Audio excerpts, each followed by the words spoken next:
Hello and welcome to our live stream review of the fourth attempt of adapting Marvel's First Family, Fantastic Four, First Steps. All right. You know who we all are. You know the routine. So let us begin continue going on with our new rebrand of the show. So before we start talking about the movie, let's start off by talking about our expectations. And my expectations for this is, well, I mean, come on. This was the fourth fucking reboot of these characters. The closest we got to getting these characters right was a movie that wasn't even released. And the last attempt we got to adapt these characters 10 years ago is quite possibly the worst comic book movie I've ever seen. Yes, I will go that far.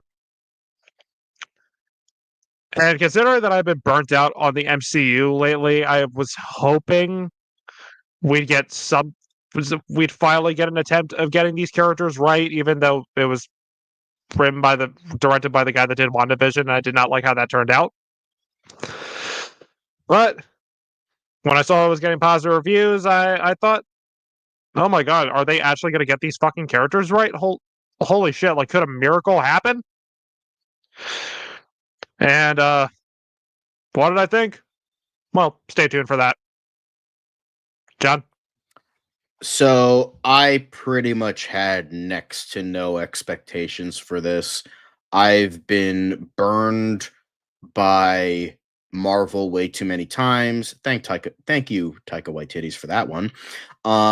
And I just, it was one of those things where I wanted it to be good, but I had just very, very low expectations. It had some problems that I was not keen on. It had some choices that I was not keen on. So I was just kind of going in with relatively low expectations, but the want for it to be good, but pretty low, especially, as you said, fourth attempt, right? So come on, 3 times the charm, but 4, come on. But obviously we will get to thoughts when we get there, but low expectations for me.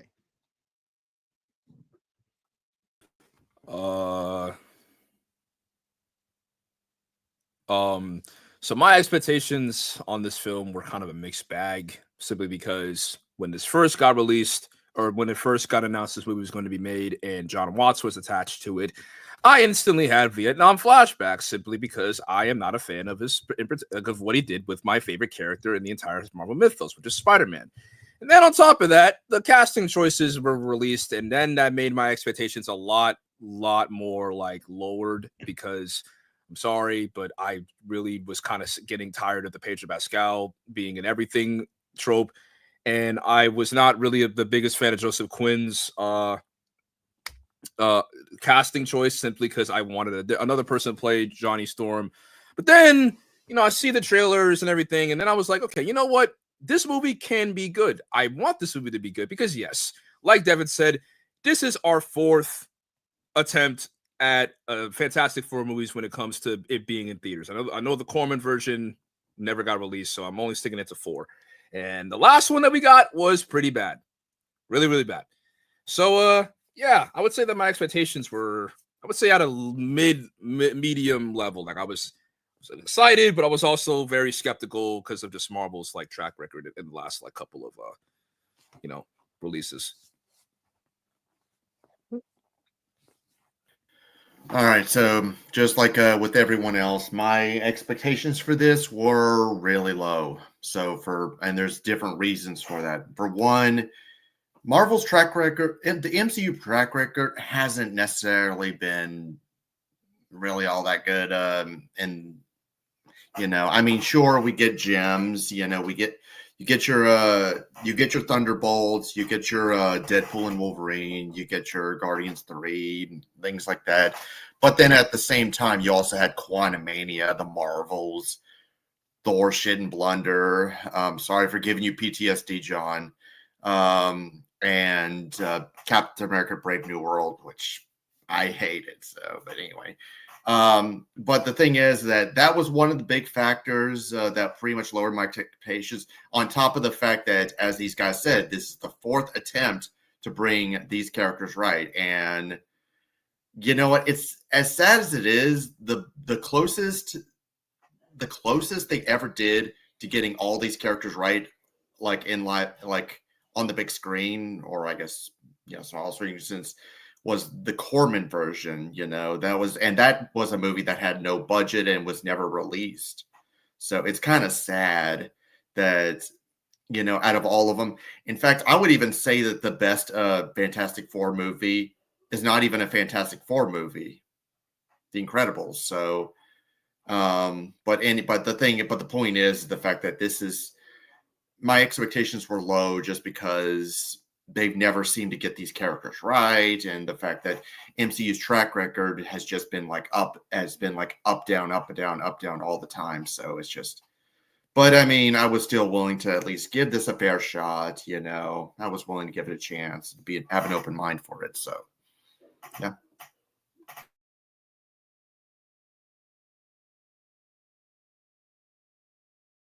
You're muted. Well, fuck. My answer is kind of complicated. I'm sure that's a shock. But my expectations actually changed a lot over time because at first I didn't expect a whole lot because I just kind of rolled my eyes at that. They're going to try this again for the fourth time. You have the Roger Corman version, the Tim Story movies. We don't talk about the Josh Trank movie. And now the MCU is going to try. There's literally nothing else they can do. They've gone campy with the Tim Story movies. They went try to do serious and updated with the Josh Trank film. What the hell are they going to do? So, I mean, but the more I saw of it, the more the trailers I saw of it, the more the look of the feel that saw of it, the more my expectations kind of rose. So, so by the end, I was really, really excited for this film. So by the time it released, so my expectations went from very low, almost nothing, to very high by the end. So, and that's my answer. All right, already. There is a big 4 of your face too, and that's kind of honestly, I kind of did that on purpose. All right. With that being said, we will now get into acting and characterization. And I gotta say, I thought the acting all around was, pun intended, fantastic. And I really liked this version of the Fantastic Four. I thought all the actors did a great job. I know there's the whole running joke of people getting sick of Pedro Pascal being in everything, and honestly, I'm not one of those people. I've always liked Pedro Pascal. Even if the movie sucks, he's still good in it. And I really liked him as Reed Richards. I thought the running joke where he just puts the whole he's trying to put the science of everything over he's trying to talk about something normal, and then of course he has to bring up something scientific. I thought that whole bit was really funny. So Pedro Pascal as Reed Richards, he was a win for me, and especially after Miles Teller's unlikable douche nozzle Reed Richards. Definitely very, very satisfying. I really like Vanessa Kirby as Sue Storm, the Invisible Woman. I loved her scenes and her chemistry with Reed. This is again the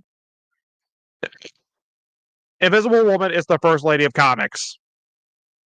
We got to put some respect to that character's name, and I'm glad we have a movie that treats her, that does her correctly. It shows how much of a badass, strong woman she is, and not just, you know, generic love interest or a just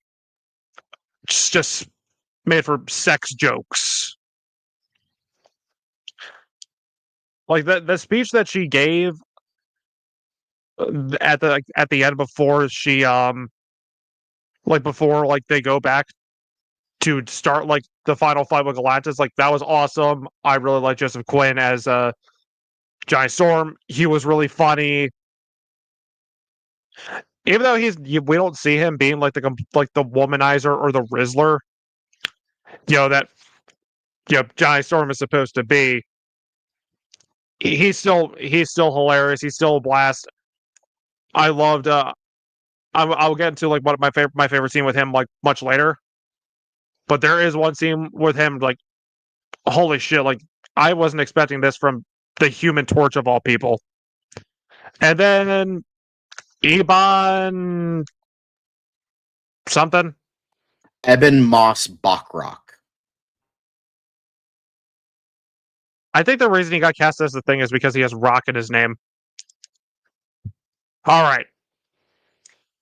Stupid fucking comment he made about dissing practical effects and saying, oh, CGI is better. Yeah.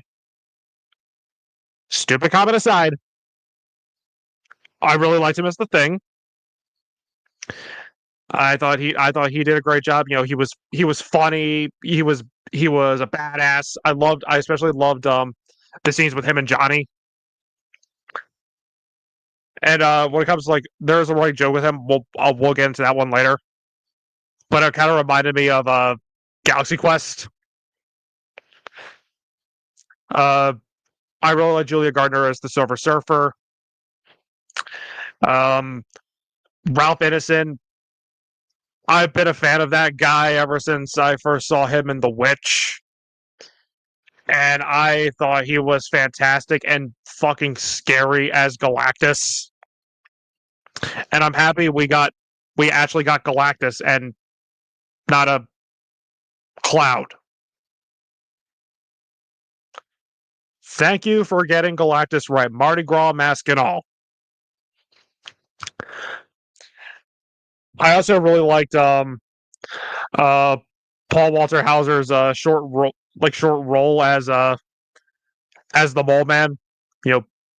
Stingray himself. He was really funny. Yeah, all around, I thought all the acting all around was great. I really liked all the characters in this. They were funny. They were likable. They were funny, and this Fantastic Four actually felt like a family. And that's something some of these movies got wrong, especially the last one. They're supposed to be a family. They're Marvel's first family. And finally, they did that justice. So, thank you for that. So for me, the acting was very good. I thought, with all intents and purposes, I thought, Pedro Pascal did a okay job as Mr. Fantastic. I thought Vanessa Kirby did a really great job as Sue Storm. I thought, Joseph Quinn, who was probably my reigning like champion, I guess, of my favorite, I guess, of all of them. I expected greatness for him, and I got greatness. The sanitization of his character bothered me, and it's definitely felt in the final product. And with that, I think that like was irksome. It didn't ruin it for me, but it was still irksome. It's like the whole reason is like it's treated as a character flaw, and he's supposed to overcome a flaw and not just be sterile and the same character throughout the entire thing. And I thought Eben Moss Bachrock did a very good job as the Thing. I thought they all did a good job. Now, in terms of characterization, I think the best ones were probably Vanessa Kirby and Joseph Quinn as their respective characters. I thought Vanessa Kirby's probably the best Sue Storm we've ever gotten. Out of all the movies I've seen, I have not seen Fan Four Stick, so I don't know how bad that one is, but she's a hell of a lot better than Jessica Alba. And then I think Joseph Quinn did a really, really good job for different reasons to other versions of the character as Johnny Storm. Because Johnny Storm, yeah, he's a comic relief character, but he's not like a total fucking moron. He can be, and maybe he started out that way, but he's more of a three-dimensional character, and I feel like they got that here. And I think they made the Thing like what he is, like this kind of relatable and interesting sort of character. It just we unfortunately didn't get a lot of him, and that's again kind of irksome. It's just like he was just kind of there. The only thing he really got was this incredibly forced romantic subplot that went nowhere. So I'm like, that kind of sucks. However, the worst perpetrator is Pedro Pascal. I think from the moment he was cast until I saw the movie, I thought he was horribly miscast, and my feelings were correct here. I think he was a very piss poor Reed Richards. I did not believe him as Reed Richards in the slightest. I think Ioan Gruffudd and whoever played him in the '94 movie did much better jobs as that character. And he just, for me, like, he doesn't have like this egotistical douchebaggery sense of like right in regards to his own selfish reasons. He's just kind of a bland scientist that like, oh, he's a new dad, and like that's like there wasn't enough there for me to like give a shit. There wasn't enough of anything of these characters to make me really give a shit about any of them. They don't really go through character arcs all that much, but we'll get to that when we get to the we'll get to the writing part. But I just feel like that some of them were good, well characterized, but we didn't get enough of them, or they were mischaracterized. I really liked Paul Walter Hauser as Mole Man. I honestly wish he was the villain, because with what little we got of him, I thought he was fantastic. No pun intended. And then Ralph Ineson, amazing performance.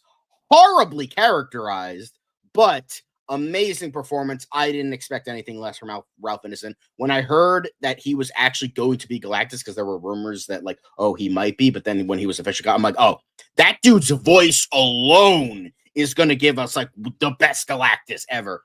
And it was, but I just felt that he was not characterized very well, because he was kind of a bitch, but like that's beside the point.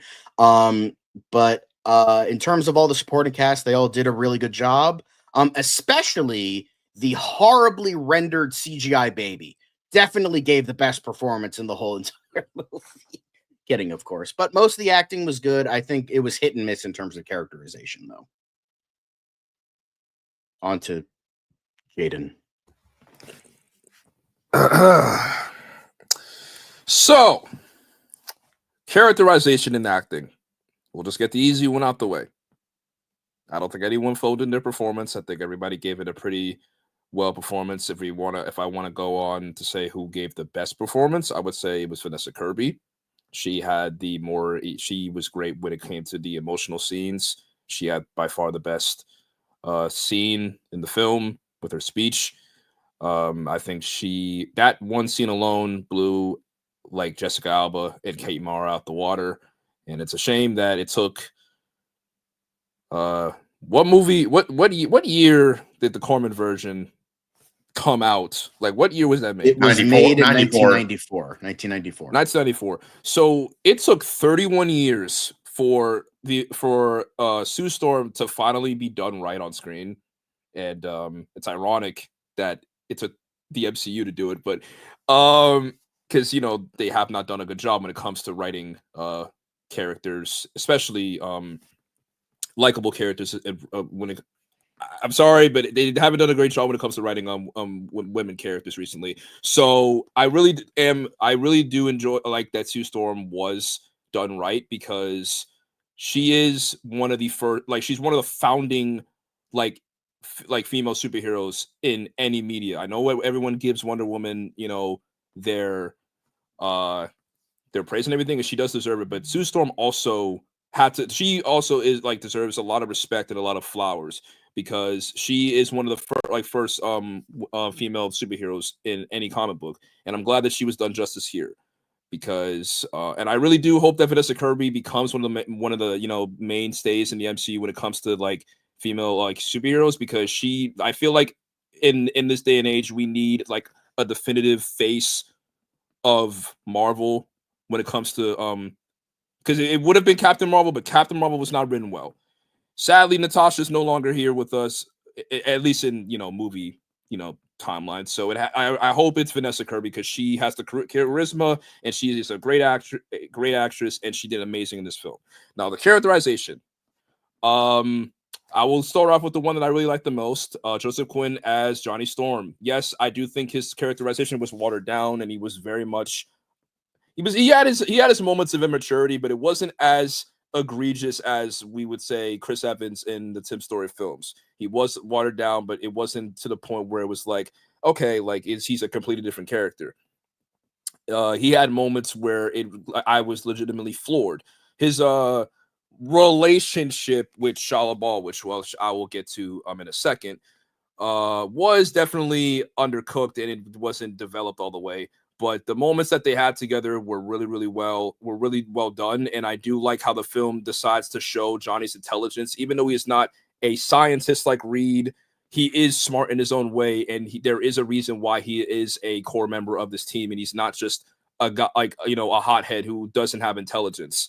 I don't like how people think that Johnny, just because Johnny's immature, that means he doesn't have smarts or he's an idiot. He's not an idiot. He definitely he is smart in his own way, and he is valuable when it comes to intelligence. And I would say he completely shocked the hell out of me, because yes, I was of the people who was not a fan of his casting. It wasn't because I didn't think Joseph Quinn was a bad actor or anything. I just personally thought that we needed somebody younger and someone who displayed more of a fiery personality, but he did an amazing job. Now, the second performance that characterization that I really liked was Shia LaBeouf as the Silver Surfer. I know everyone was controversial. There was controversy because, we're getting a female Silver Surfer, which, by the way, if you're still one of those people who are complaining about that, please shut the fuck up. It was literally, they were very, very specific on the fact that this is a different version of the Silver Surfer and not their name, not Norrin Rand. So please stop complaining. Just because it's a female, stop complaining. Please, it's ridiculous. But she was amazing. Julia Garner was amazing in this film. She has by far the best action sequence in this movie. She was genuinely cool. I'm like, wow. I forgot how cool the Silver Surfer can be when done right in a comic book film. And the scenes that she was in that involved action had the sauce. The space sequence had the sauce. And she, like, by far my second favorite characterization. Now, I already talked about Sue Storm. She was amazing. Now, Reed Richards. I was one of the people who was very much annoyed with Pedro Pascal's casting. Once again, has nothing to do with the actor. I honestly respect his journey as an actor, considering he had to basically fight to get to where he is now. That's not my issue. The issue is that I really wish they casted someone who wasn't as known so that they can have a chance to shine. Oh, wait, what? Just simply because of the fact that, we've seen him in everything. Now, his portrayal as Reed, I definitely liked it. However, I wouldn't say it's like, oh my God, this is like Reed Richards. But I do like the moments we've got of him. I do like how it does imply that he has a bit of a darker side when it comes to his intelligence. Like the argument that one of my favorite scenes in the movie is when Sue and Reed have an argument, and she talks about how his intelligence sometimes does affect Sue in a way because of the fact that he's always constantly thinking about every single variable. Now we'll talk about the plot later, but I do even when Reed was talking to Franklin, he was like saying, "I don't want you to be like me. There's always been something wrong with me." I like how it, because yes, it does imply it does add a little bit of lingering seeds of him becoming the maker and everything in that particular comic run and whatnot. But I agree with John. I will say Reed wasn't entirely. He was good as Reed, but I wouldn't say this was like, oh my God, like this is what I imagined him to be on screen. Now, unfortunately, we have to talk about the big, giant rock elephant in the room, The Thing. So here's the thing. I liked the performance by Moss Marak in this film. I think he was great. I think he definitely rivals Michael Chiklis as the character of The Thing, but he doesn't get much to do. He doesn't get much to do in this film. And I feel like that's unfortunate because he is the emotional rock of the, no pun intended, but he is the rock of the family. And I do think that it would have been nice to see more about about his character and more about just his life now that he is no longer human per se. Because yes, we see in the film that he's come to terms with who he is as like him no longer being what he used to be. But I always like how we still get to see him longing for wanting to become human again. And I just feel like the movie didn't really do much with him, and we didn't get a lot of scenes with him. I mean, there was a scene where I genuinely was like, oh yeah, I forgot they had a subplot for him, but it went nowhere. But also Galactus. I liked Galactus. Thought it was nice that he wasn't a fart cloud. We are long away from the villains being fart clouds in comic book films. I'm looking at you, Green Lantern. I'm looking at you. But overall, I thought the characterization was good in this movie. I think the performances were well done. I was proven wrong in certain areas, but I still was left wanting more from the characterization of certain characters. But overall, I liked it. I thought they did a good job. Yeah, so in terms of like the acting, I'll start with the acting first. I thought the acting was pretty much solid all around. Yes, I know people are sick and tired of hearing about Pedro Pascal being anything, although I would even argue that it's still not as bad as Jack Black literally being in anything, but I digress. What?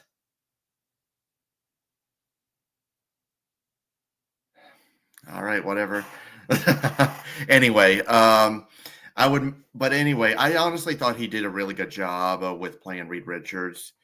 And I honestly thought, and then Vanessa Kirby, she does a really amazing job as Sue Storm. She does a great job as Sue Storm. And they do have and both her and Reed Richards, but they both have excellent chemistry together. Joseph Quinn, I was not expecting him to be that amazing. I think he was the standout performance, out of all of them, especially with a specific scene, which we'll get to later. I don't want to ruin the moment, but anyway, I thought he was, but I thought he did an amazing job. The guy who played The Thing, Ben Grimm, he did great as well. And I thought Julie Gardner, she did really awesome as the Silver Surfer, the female Silver Surfer, and I would even say that she has like some of the best action scenes, which we'll get to later. I don't want to ruin it and of course Galactus, the guy who played Galactus, he did a great job too. So in terms of characterization, I'm at least glad that they were able to understand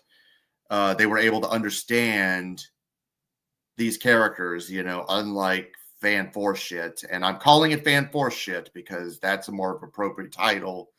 They honestly didn't, they really seemed to squander a lot of what happened in that movie. It's like, it's supposed to be like, I don't know if we're talking about tone later on, but it's like supposed to be like a lighthearted, fun kind of comic book movie. And this is Marvel's first family, and but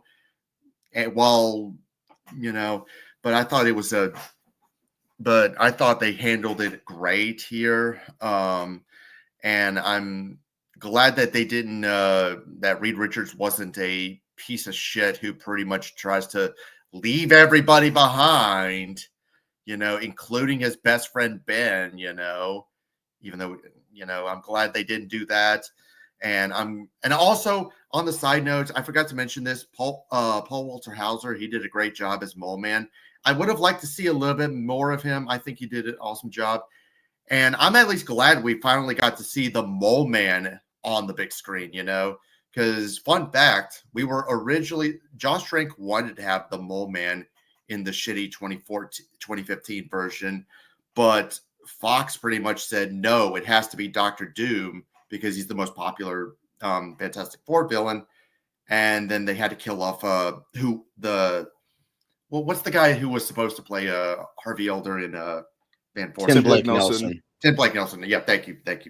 So he was supposed to play it, but I thought, but I'm glad that they actually did get the Mole Man and they did do him justice. So Doctor Doom doesn't need to be in every single Fantastic Four movie.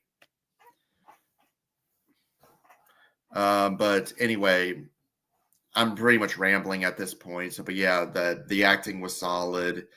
The acting was solid, and the characterization was done very, very well. So, and I'm glad that we finally got Galactus, who looks like Galactus, and not as Jay said, a fart cloud. You know, because that's pretty much what he was in the Rise of the Silver Surfer movie. So.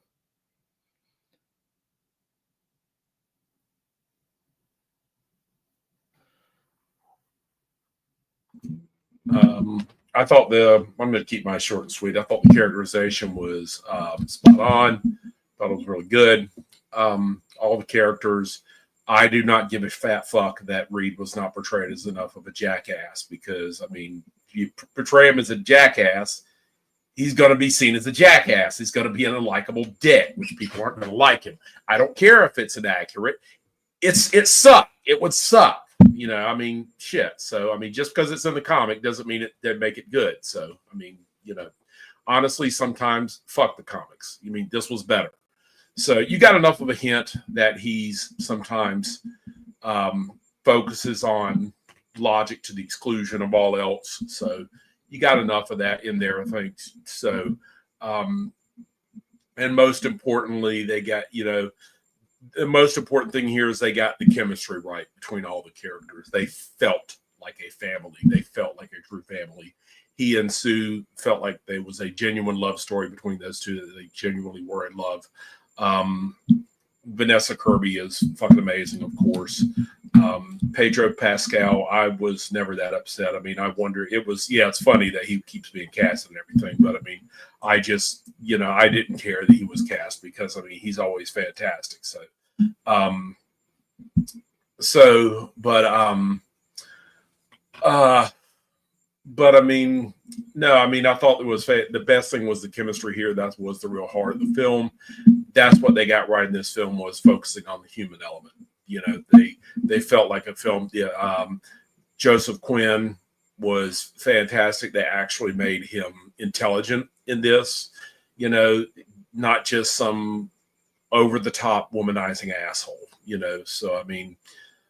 Which honestly, this kind of makes Chris Evans' characterization look bad, honestly. So, I mean, so not to say it is bad, but I mean, it makes it kind of look dated. It really does kind of make it look dated. So, not that it is bad because he's fun in the film, but I mean, Joseph Quinn, I prefer this one better because he's actually, it's like Kaylee's kind of said it best. I mean, they're scientists, duh. I mean, they're fucking astronauts, for fuck's sake. I mean, yeah, of course they're going to be smart. It makes sense. So, and Eben Moss-Bachrach did a fantastic job, of course, has been, you know, he's kind of the rock of the family. So, I mean, I thought they did a fantastic job. So they kept it grounded without going over the top on it. So, and most importantly, the chemistry was there. So that's pretty much it.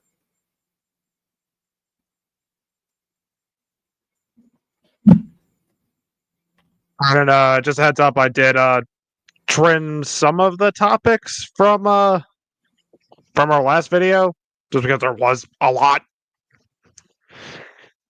So we're gonna move on to the action. There we go.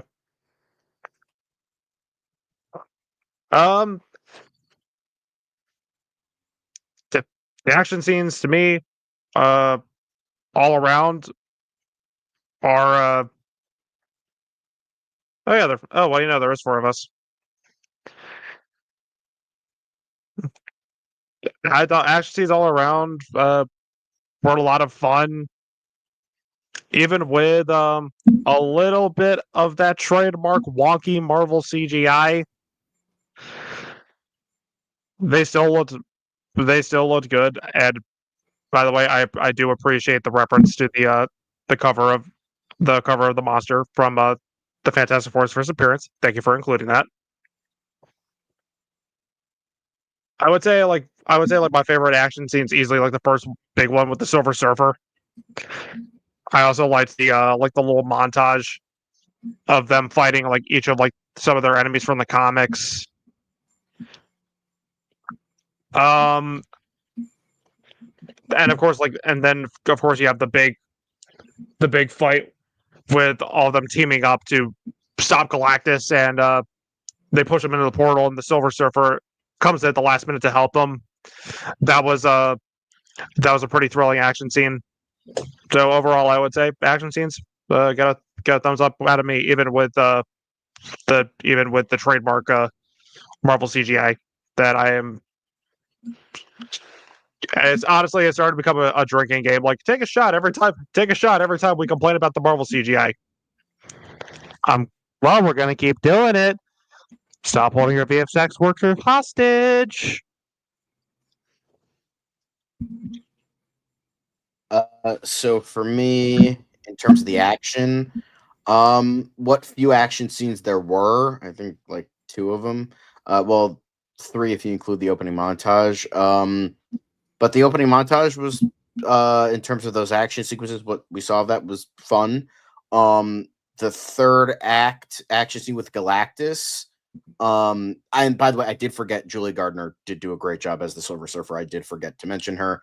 I thought her arc was good. But the third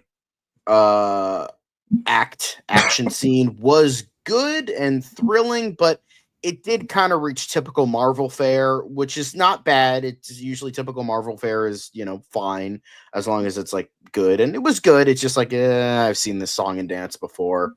And then easily the best part of the movie was the ship escape from Galactus with Silver Surfer and them going. It's like easily the best. That scene is one of the best scenes in any superhero movie I've seen in a good long while. Like that, the scene alone, like just watch that scene and you're good to go. Because honestly, the rest of the movie doesn't even hold a candle to that one action scene. Because it honestly kind of reminded me of Interstellar in a lot of ways. But I agree with Devin. I will say some of the big CGI was good. Like most of the really big stuff, like the whole like sequence of them going through like the wormhole and the black hole and all that shit, that looked good.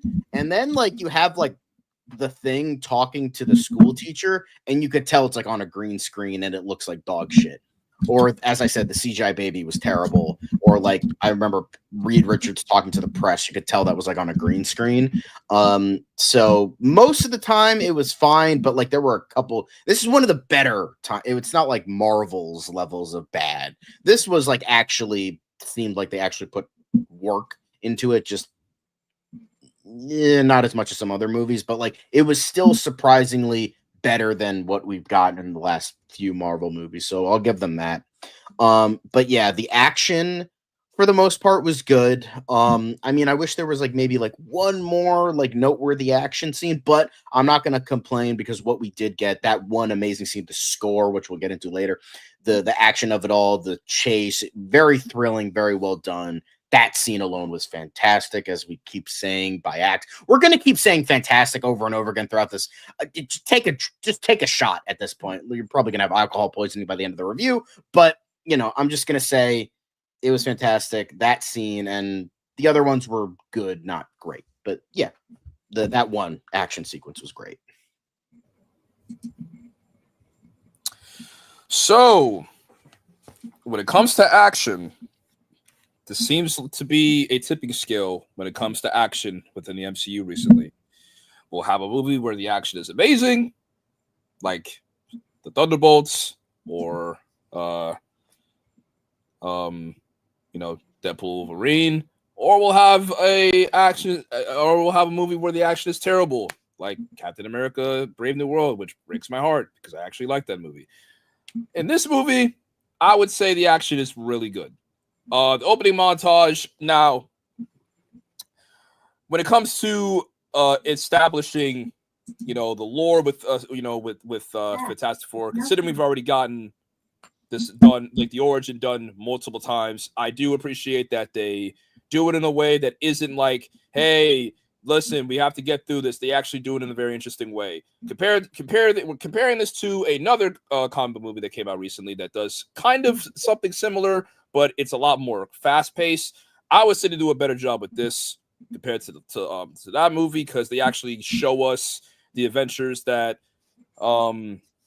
the Fantastic Four went on. We got to see them go up against, the Bullman. I know that's something that fans have been wanting to see for years, and we finally got to see that. We also saw them go up against other, villains. I think it was in a blink and you'll miss it moment. They were wearing the original. I think they were wearing the original costumes, like the black, like the blue and black ones. But I could be wrong. But yes, the best sequence in the movie is the space sequence with the Silver Surfer. Like, that was amazing. I'm like I was like, wow, like she is not fucking around. Like, she is legitimately like not like messing around, and she's trying to like get the baby. And I do like how they had to use their minds to try to outsmart Shalabal and trap her in a black hole. They even knew, like, we're not going to be able to defeat her, but we can at least like slow her down, and they do that well. Now, yes, CGI at times is a little weird. Especially when it comes to the Thing holding the baby. Yes, it's really noticeable that the CGI for the baby is a little. It kind of reminded me of the Flash, which I'm sorry if I'm giving anyone PTSD. Yes, the Flash is terrible when it comes to CGI, and the CGI babies aren't any different. But the CGI was really good when it was, and I do like the aesthetic. I do like the final, especially with the final battle. I do like the final battle a lot. I like that it wasn't just your stereotypical final battle. It was pretty it was actually pretty unique. Like, they tried to outsmart the villain. It wasn't like, oh, like we're just gonna punch this thing until it not we knock it down. Like, we gotta really put our heads together and try to outsmart this villain. And I do like how Galactus is defeated in the end. I will say my favorite scene, I would say the best action sequence was the Silver Surfer space sequence. But my favorite action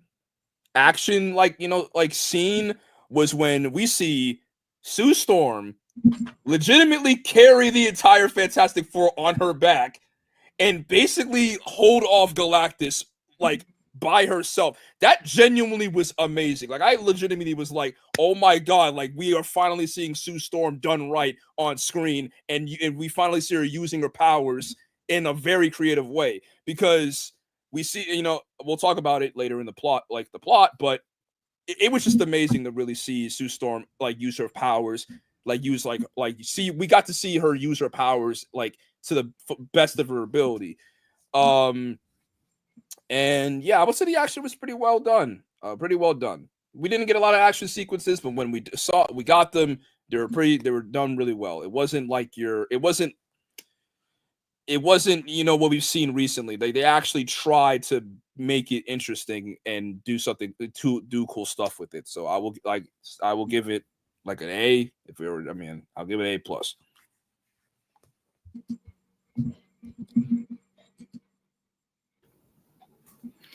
All right. So in terms of the action, and I'm also going to touch on the CGI some too. So the action was really well done.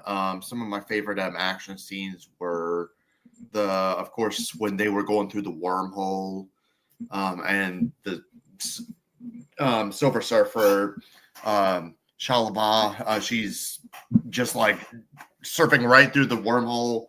You can't get a lock on her. It was just, that was honestly kind of cool.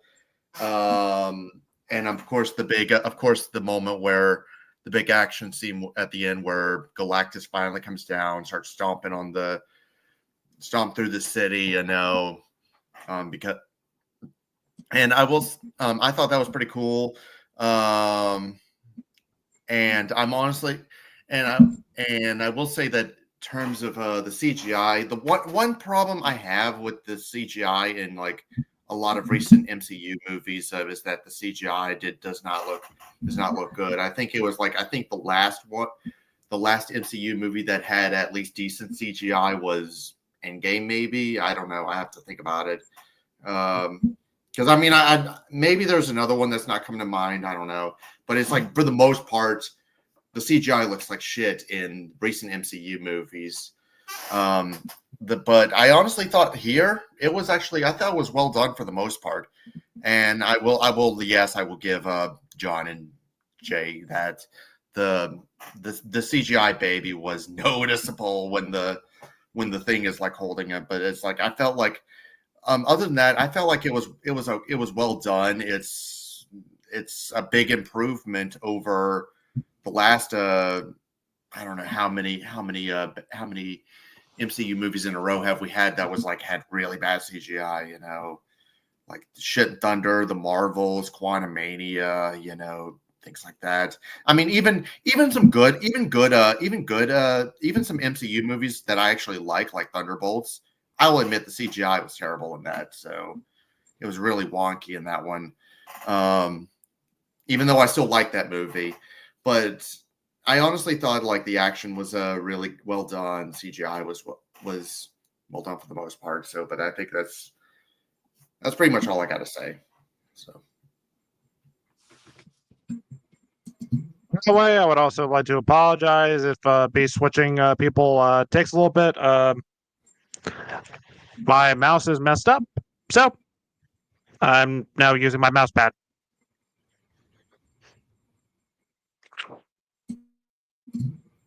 Okay, so I thought the action was really good. I mean, they used it sparingly, not too much, just enough. You had, of course, the montage at the beginning. There was, they fight Galactus in the middle. Say kind of the end of the first act where they meet him and find and everything, get their asses completely handed to them by not even him. It's just the Silver Surfer. I mean. And so but and then of course that sets up the rest of the film. But then you had the big action scene at the end, so they used it sparingly. They didn't overwhelm us with it. It wasn't, and but what they did do was really good. What they did do was really good. So I especially love that that Sue Storm got to show off her powers. You don't mess with the mama bear's cub. So I mean, when he gets the baby, she really turns it on and lays it on thick. So I mean, she literally killed herself trying to defeat him. So yeah, I can definitely see that happening. So I mean, but I thought it was really good, really good. Galactus came across as definitely a credible threat. So, but yeah, I thought it was absolutely fantastic. So, well, whoops, go again. So I was trying to avoid that word. But anyway, we're gonna keep saying it. You're fine. Yeah, Yeah, it's might as well terrific. get used to it. Yeah, the action was very, very solid here. I had no problems with the CGI either. So this did not come across as cringy Marvel CGI in the slightest to me. This was not Thor shit and thunder. So, I mean, not in the slightest. This was actually looked really good. So, but that's it. And next topic, we'll try and be a little bit quicker with these, but music and come on, folks, it's Michael fucking Giacchino. I guess his music was exquisite. It was a very, very exquisite score. Not as great as the score as Batman, but still epic. Like the choir singing Fantastic Four has been stuck in my head since I saw the movie.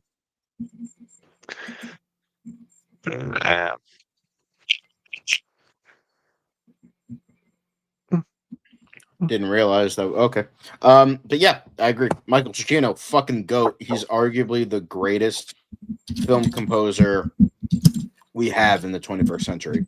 It's like no holds barred. Like many considered John Williams to be the greatest of the 20th century. I would say Michael Giacchino is the one of the 21st. His even the bad movies he's done, like Thor: Love and Thunder, the music there was still when he was actually able to do the music instead of just 1,000 needle drops that don't fit throughout that entire fucking movie.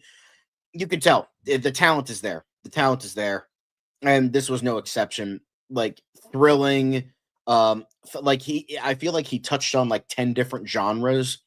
And for my little Herbie back here, when you press one of these buttons, the music actually does play from the movie. I'm not going to play it because then we'll get demonetized or we're going to get a copyright strike. So we're not going to do that. But Michael Giacchino, honestly, there's not much to say because it's perfect. It's a perfect score. It's like the best part about the movie, along with that one action sequence. Like everything, like even the Fantastic Four, like even though it's like campy as fuck, it perfectly works in terms of the overall tone of the movie, and it's perfect. Like I have no qualms with it. It's an absolutely amazing score. And Michael Giacchino, he just needs to compose every movie nowadays. Just get Michael Giacchino because like nobody else can do it better because he's the GOAT. He's the absolute fucking GOAT.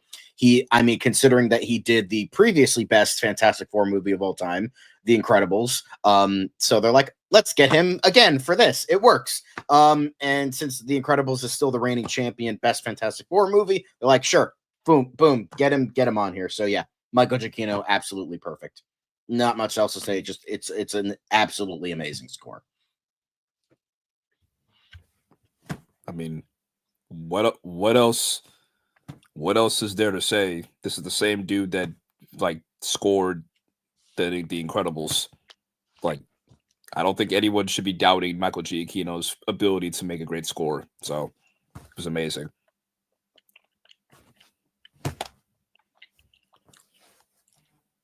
Yeah, his score was fantastic, pun intended. So it's I mean, he is a great composer. What more is there to say? And I like honestly, it's like I cannot get that Fantastic Four theme in the movie like out of my head, you know. Maybe it's because I saw it again a second time earlier today. I don't know, but I just can't get that theme song out of my head. So, but anyway, real quick, he did a great job with this. So,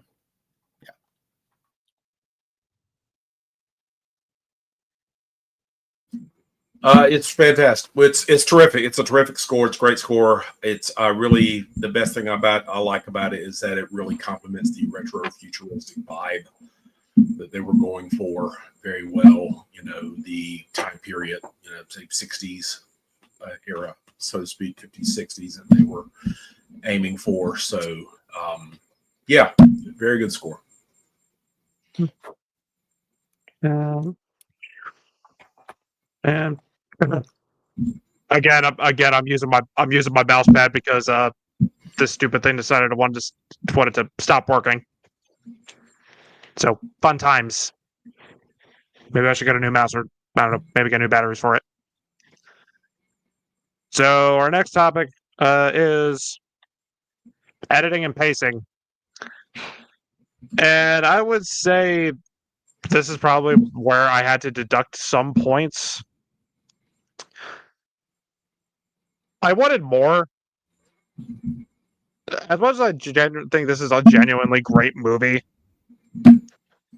I'm not asking. I don't want to. I'm not asking for this movie to be like 3 hours or 2.5 hours. But I don't know with the hour and 55-minute runtime. it at points it did feel a little bit. The editing, the pacing did feel a little bit rushed, and I think there should have been like a little bit more like meat on the bones per se.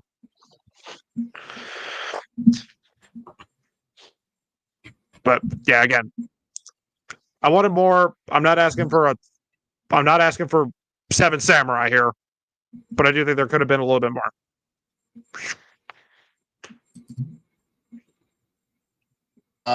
For me, the editing and pacing, pretty much single-handedly killed this movie for me because it was genuinely that fucking atrocious.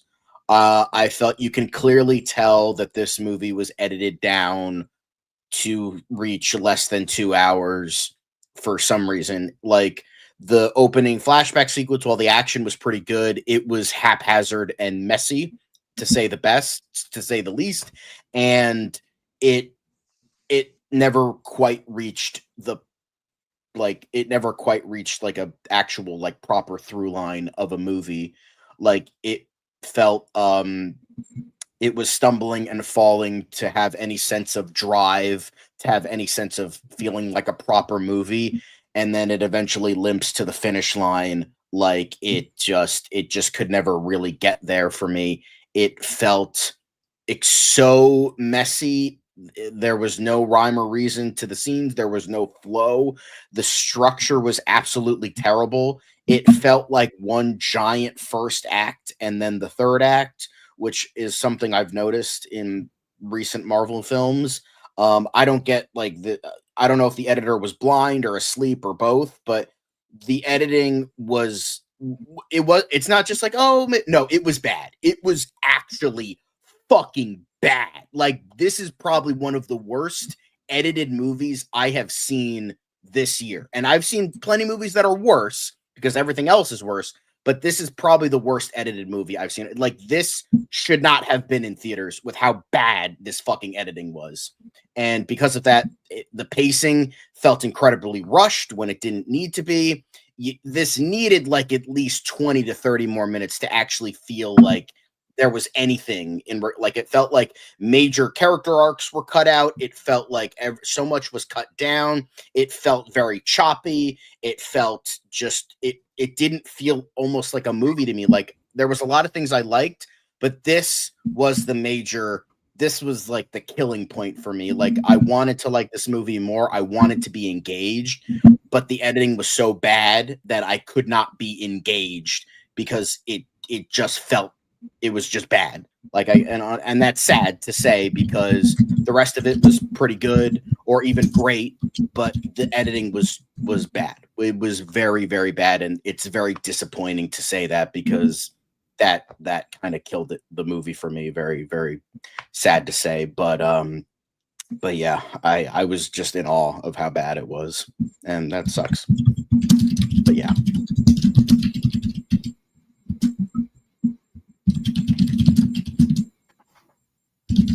Clickety clack clack clack. All right. Anyway,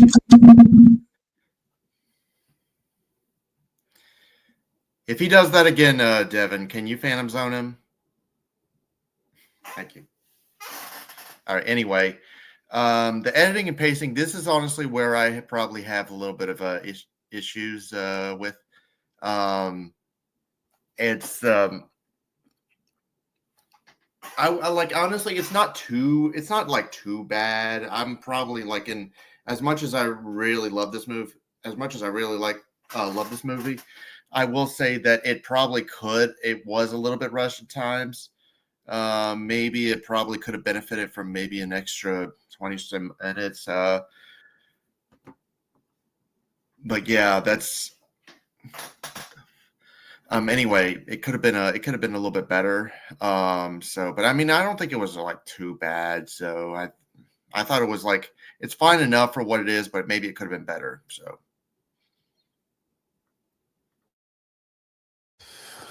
So I feel like this is the issue with comic book movies recently.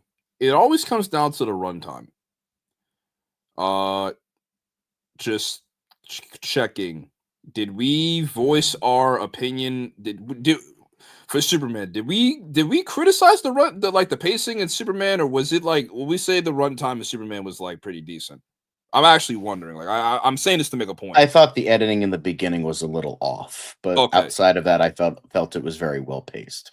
Okay, so yeah, I'm saying I asked that to make this point. I feel like the pacing when it comes to superhero movies recently have been kind of iffy, and I don't know if it's because they don't want they because of the attention spans of us as humans recently, or I don't know, but I don't know why superhero movies are not 2 hour longer than 2 hours and 15 minutes anymore. I feel like the last time we had a movie that was almost 2.5 hours was like back in like 2016 with BVS. I could be wrong.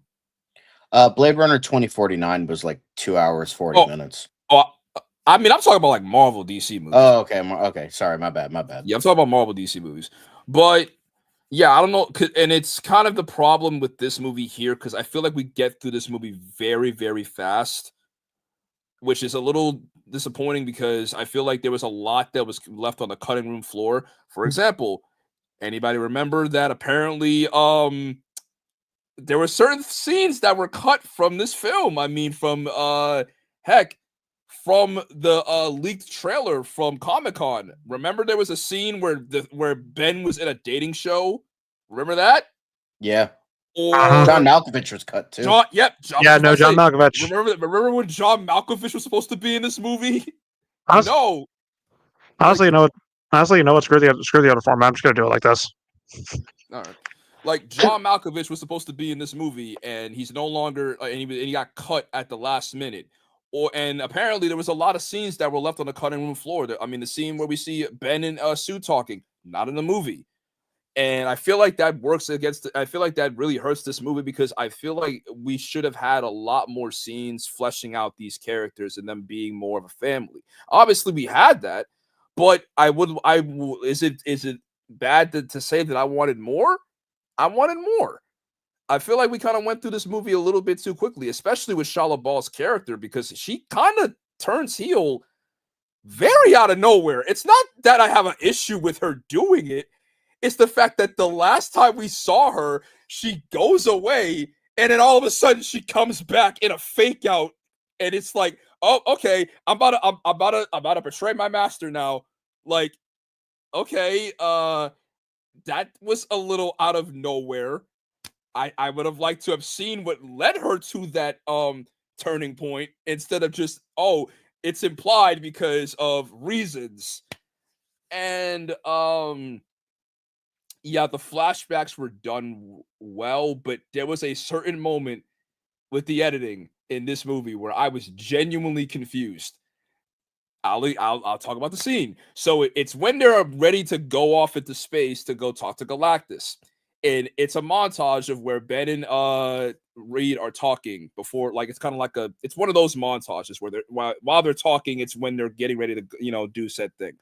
And we see a flashback, or what I thought was a flashback, of Ben looking at himself in the TV. This one of the scenes in the trailers where he's wearing the trademark trench coat with the hat, and he sees himself in the TV screen, and he's looking off into the temple of this woman that we barely even see in this film. And I'm like, why are we getting this flashback? Does this lead to anywhere? And no, it doesn't. It does. I mean, there is a subplot with Ben and who I thought was Alicia, but it wasn't, and it goes nowhere. It goes absolutely nowhere. And I was just like, that's part of the reason why I feel like Ben gets nothing to do in this film, because he doesn't really have a character arc in this film. It's more focused towards Reed, Sue, and Johnny, where Ben is just gets left on the cut. He gets like scraps of it. So yeah, I feel like this movie really has a lot of strengths, but it has a lot of weaknesses, and the pacing is one of those weaknesses. So it doesn't ruin the movie for me, but it definitely makes me wanting more. And it sucks because the MCU normally doesn't give out director's cuts, because apparently this movie was supposed to be like 2 hours and 15 minutes. So I could tell. it was supposed to be 2 hours and 15 minutes, and Yes, so we're never going to see these deleted scenes. We're never going to see. Oh, well, we're probably going to get them, but we're never going to get them in like a fully rendered like cut of the film, which is annoying because I mean they need to start doing that. Like, can we start getting like director's cuts or extended edition of these movies? I don't understand why they don't do it.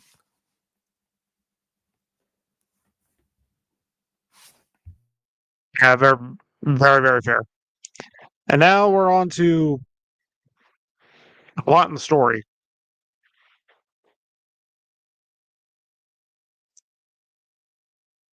Uh, it looks like John has a lot to say, so I kind of want him to kick this off.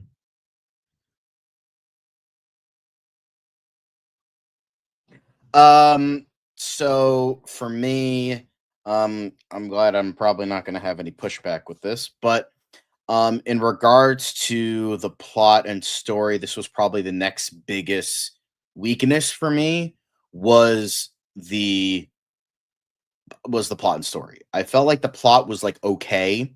I felt it was nice forehead, Jay.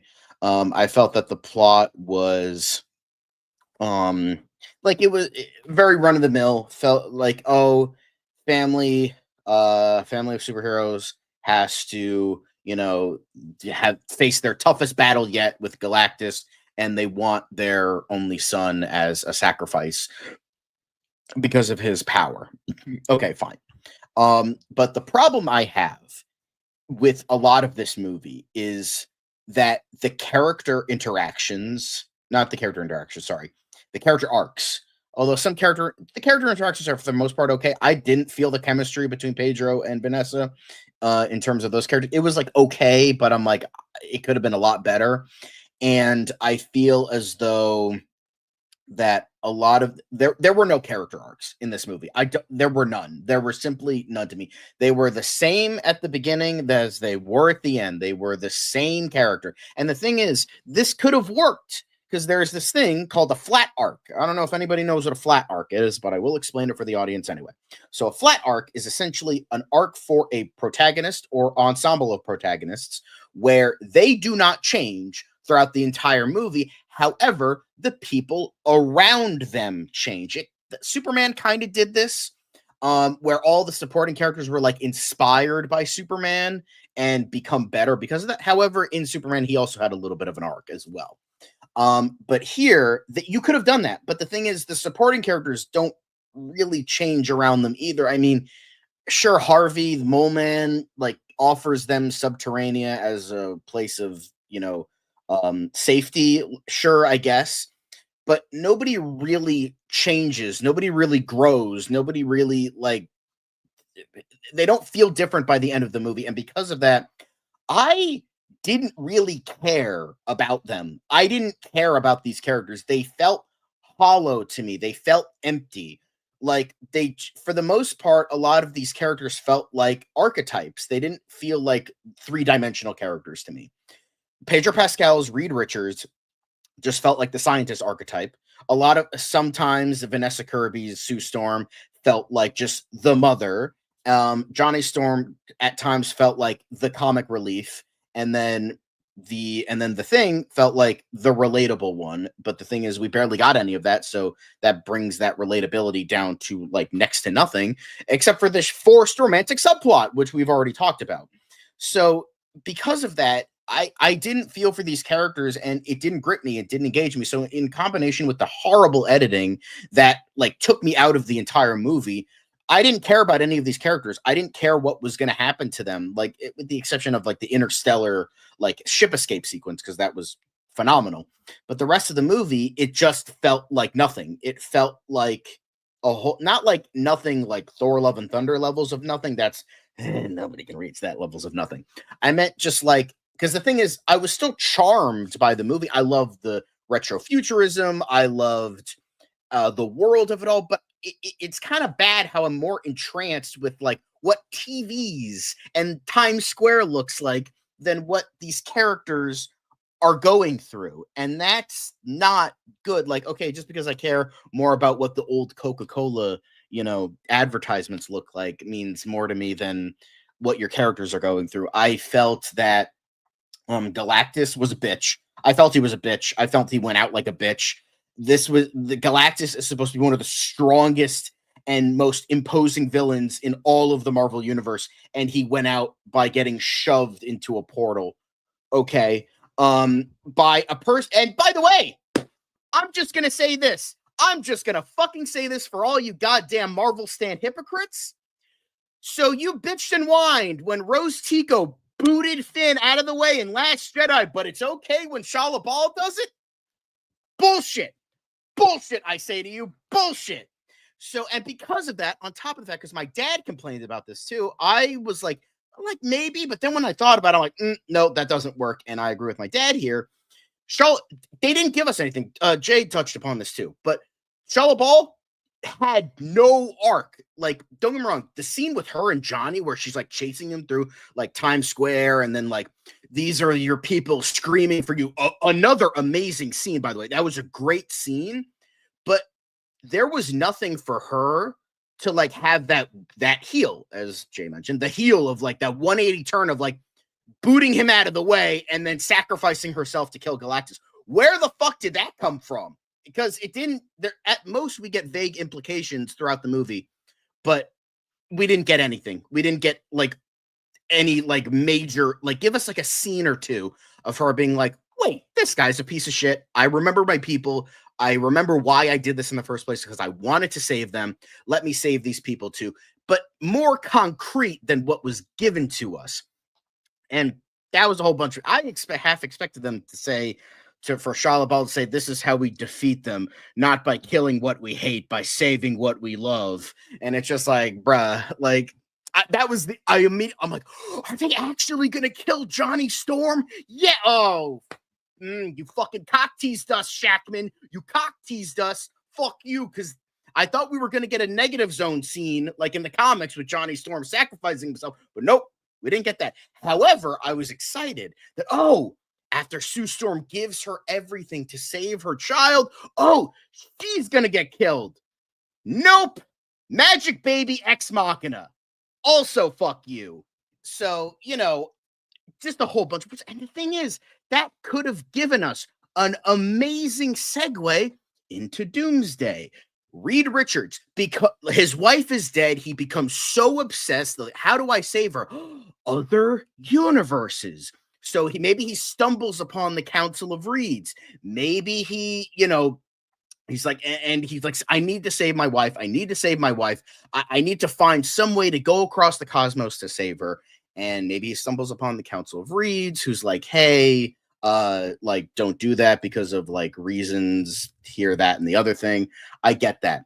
But the thing is, that could have been something even greater, especially with Doomsday, because then there could have been the whole thing with Battle World, like, like Robert Downey Jr.'s Doom, like he has this whole world set up and Sue Storm is his wife. Then like, because that's what happens in Secret Wars, the comics. So they could have done that here. And then it becomes personal for Reed. He's like, I don't give a fuck about anybody. I need to save my wife. So then we get that jump. The reason he escapes from Earth 828, he's like, I need to find my wife. There's a Sue Storm here or something, that, and the other thing. Not this, by the way, this is not my idea. This is, I was on a Discord server and this is where I got that idea from. But that could have been interesting. It could have been that drive for Reed Richards to like go above and beyond to try and save Sue, either through another version or this, like, AKA the Scarlet Witch arc done right. But no, she's just gets resurrected by Franklin, and we don't get any stakes, and nobody dies, and great. So that's where it reaches typical Marvel fare for me. It does have a little bit more than a typical mediocre bad Marvel movie for me. So that's where it like gets some points. But for me, I think it, in addition to me not caring about the characters, in terms of the themes, the story, it's just defeat Galactus. Like, there's nothing to really learn. There's nothing to really, I feel like there's no message. There's no like ongoing arcs or themes, or it's just defeat Galactus for family. That's it. It's just like family. That's kind of it. Then that's kind of boring because we've already gotten 17 Fast and Furious movies about that anyway. So it's like, I just, I don't know. It's just like that. Those two things killed it. Everything else was like fine. And I will say this. I understand that not everything has to be like the comics. Obviously, like you can sacrifice some stuff, but it's like if you're gonna borrow nothing from the comics, why make a fucking comic book movie? In addition to that, and I think the difference is like I understand like you can't make Reed a total jackass because he is a horrible piece of shit in the comics, and you can't do that in the movies because look what happened. Fan Forstick, he was a jackass there, and everybody hated that. So like you can't have that. But at the same time, they just made him kind of fucking boring here. He was just boring. He was a bland scientist who was milk toast, no personality, but not in the way that's like kind of like stoic and like maybe could be interesting. No, it's just he's just boring. And that's where the movie really faltered for me. And I just can't love it as much as everyone else does. I want to love it more, but between the editing, the horrible editing, and the lack of story, it just fell majorly flat. And that sucks. As I said before, that sucks. I don't want to hate this movie. I don't want to, shit on it or anything like that. And I still liked a lot of it, but those are the two biggest problems for me that prevented me from really loving this movie more. Anyway, rant done. I apologize. You all can move on to whatever you need to move on to. Sorry, but I just needed to get that out. I know Jay said he wanted to go next. So I'm not even gonna lie. John actually kind of influenced me to change certain things that I had about this movie. I can't even lie. Because I still like it, but he really I kind of now have an issue with the final act of the movie in certain aspects. I was like, in the beginning when I first saw it, I'm like, okay, you know what? I'll let it slide. But now I'm like, okay, you know what? Now I can't just ignore this. So I'll talk about the negatives first. Simply with the final act, I really don't like. It's not that I don't like the ending. I was just kind of let down. Not simply because of the fact that we already know that the Fantastic Four ends up in Earth, like the main MCU timeline. So the question was, how do they get there? I was thinking, okay, I'm thinking that it's going to end with them having to, how they got no choice but to abandon this Earth because they failed and they had to go in and they had to escape. It's not something that they wanted to do because I genuinely thought when Sue was giving her speech, there is a moment where you see Reed and he has that look on his face like he's thinking of something. And I'm thinking, oh, wait, is he thinking about abandoning this Earth? Like that would actually be kind of interesting. Because again, I do like there are moments where I like Reed's interpretation. I do think he is a bit of a little too goody two shoes, but the moments where we see him like really experience, like really show that side of him that can be scary because he is the thinker or the maker in the comics. We see that, so I do like that. What I thought he was having that idea of, okay, I have to think of a backup plan. If we cannot save this Earth, I have to think about my family and we got to get the hell out of Dodge. I'm thinking that's what he's thinking. But apparently that's not what he was thinking. Or you know what? That could have been a backup plan still. I'm thinking, okay, he wants to save the entire Earth. He's not about to be selfish and save his family. But then it doesn't go anywhere. It's just, oh, we saved the world and we beat Galactus, which, yeah, it's a little annoying that Galactus, who is supposed to be powerful than Thanos, powerful than Doctor Doom, one of the most powerful, like on the fucking level of Dormammu. If any hardcore fans out there who've read Dormammu in the comics, it's a little annoying. It's a little annoying that same movie gets introduced, he gets beaten by, ironically, Silver Surfer again, and yeah, and it's a little disappointing because I really would have liked to see a Marvel movie actually give us a movie where the heroes lose, even though they escape with their lives, they still lost. They failed their home. Like all those people who looked up to them died. because I do like how in the movie the Fantastic Four are these well-liked people, but then when they do something that not a lot of people really agree with, they start becoming hated, and I do like that. They they're seen as these idols until they quote unquote fail to finish the job, and they actually feel some type of way because they didn't sacrifice their child.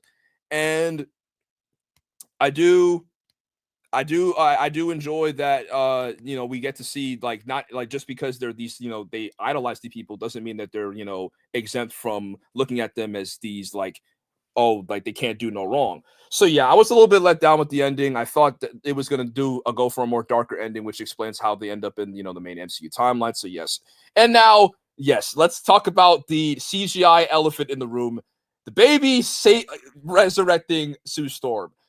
I did not think they were really gonna do that, but then I'm like, okay, we can't. They don't got the balls to kill off Sue Storm in the very first movie, so they pulled a Deus Ex Machina.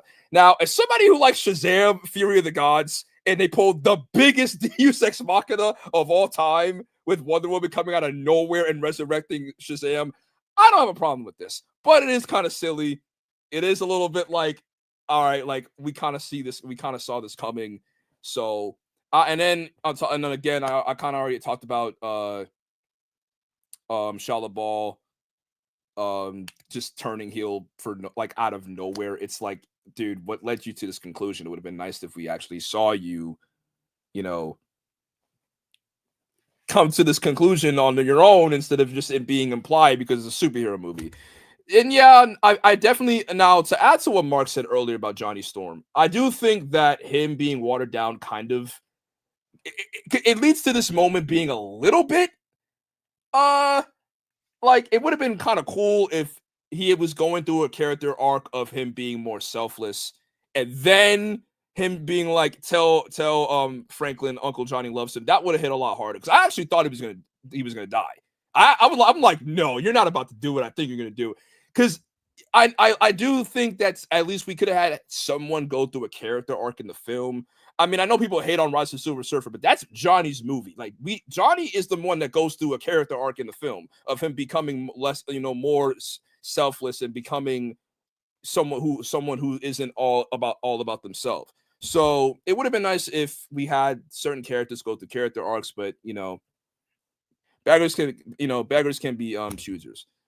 Now the positives, I do like again, I think the story is pretty decent, pretty well done. I do like, when it goes with the emotional scenes, it's really well done. Like again, I mean, Sue's speech was amazing. Sue, which actually I will read this quote from what Vanessa Kirby said. It just popped up on my phone. She was talking about the scene of her fighting against Galactus. She was like, it was so helpful to know that it was a mother's rage and a mother's love because it felt animal. I wanted to feel more primal rather than just I'm trying to defeat this enemy for everybody. It's more like I'm fighting to save my child. I wanted to tap into how fierce the feminine is, while knowing that Sue also embodies a very soft femininity as well. Because yeah, seeing her like completely rage out once she sees her child like in the hands of Galactus, like basically like she went like Super Saiyan and decided, you are not going to have my child. I'm going to like stop you at all costs. And I really like that. I like that we get to see her like at her full power. And I like that. But yes, to John's point, it would have been nice if there were stakes. It would have been nice if we actually had real stakes in the film. I feel like I don't know why Marvel is so afraid of having stakes in their films nowadays. It's just it kind of defeats the purpose of walking into a movie not knowing what you're gonna get. I mean, but I don't know. But yeah, it kind of sucks because I was gonna oppose John, but when John opened his mouth and actually said things that were very valid criticisms, yeah, I can't lie. He kind of swayed me a little bit. So yeah, I can't lie. He swayed me a little bit because he has. It's almost points. like I went to school to analyze films or something. But overall, I thought the story was pretty good. Pretty good. Yeah, I didn't mind the story and the plot here. It's like, that was it's basically like your typical like first movie for like a team, like like already established these, already have these already established heroes who are trying to save their planet, their timeline from Galactus. All and they also need to protect and Sue and Reed need to protect their baby from Galactus who wants them. Not bad, not a bad plot. And I did like the story here. Were there some things that you two said that made sense? Yeah, I would agree. Could the story have been a little bit stronger? Sure. But the emotional beats in this movie, like they hit me very well. I was invested. I cared about these characters. I wanted them to get out okay. And I was along for the ride. And Jay, you kept saying steak over and over again. And now I want a steak. You wanna know what's funny? I actually had steak for dinner. Now I want a steak. God damn it. All right, Rob, please get my mind off steaks.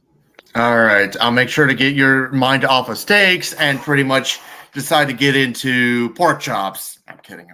I like pork chops. I know. I was just being funny. Anyway, Eggs.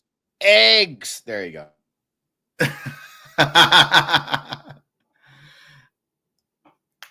Anyway, let me continue before we go on a food rant. In terms of the story and the plot, I thought it was really well done. I'm honestly kind of glad that even though this is the first time the Fantastic Four is in the MCU, I'm glad that this isn't we pretty much have to show them going into space and getting their powers again. I'm glad that we don't have that because, I mean, I know that it's weird because I said that it could have been paced a little bit better and it was a little rushed at times, but the how they got it was not it. So I thought, because honestly, I didn't need to see them going into space again. I didn't need to see them getting their powers. We've seen that like in the other movies, we don't need. So because the thing is that that's not really the main focus. It's more just on them saving their planet, and I really like that. The scene I really love is the one with Johnny Storm and the Silver Surfer. I thought that was really well done. He was able to understand her language, and he was able to say, "Look, you've killed like these people on these other planets, you pretty much gave up your life. You pretty much gave up your life to save your planet, but I'm not going to let you destroy ours, even though you've destroyed." I really like that kind of arc that he had. So I thought it was really awesome.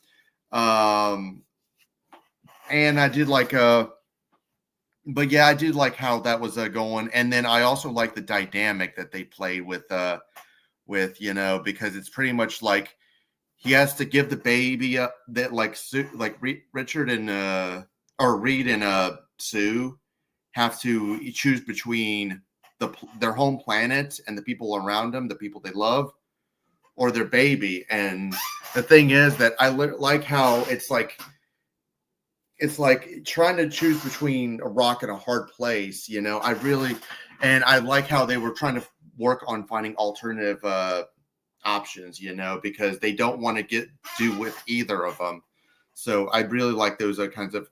I agree with Devin. I thought it was very well done. So could have been stronger, sure, but I mean it's the first time the Fantastic Four has been in the MCU. So I mean I can kind of understand. All right, yeah. Praise to the choir. I will say there was a scene when they were like, doing their plan of trying to teleport their world, which is literally equivalent of let's take Earth 828 and push it somewhere else. But I actually, because that it kind of plays into why I think the ending was kind of like they played it too safe with the ending, because when Shala Ball like started destroying like the machinery, I'm like, oh, so they're really doing this, like they're actually gonna like, so this Earth is screwed. Like when she kept like destroying like like in different places, I'm like, oh no, these poor people are gonna die. But it kind of leads to nothing. So yeah, I feel like I forgot to mention that, because that's what their plan was, trying to teleport their Earth to another location. I don't know how that would have worked because of the how the solar system works, but yeah, but that's pretty much yeah, I just wanted to add that, but Yep. Don't worry, folks. We're almost at the home stretch. God damn it, Jay. So Patrick, what was that idea you had? March!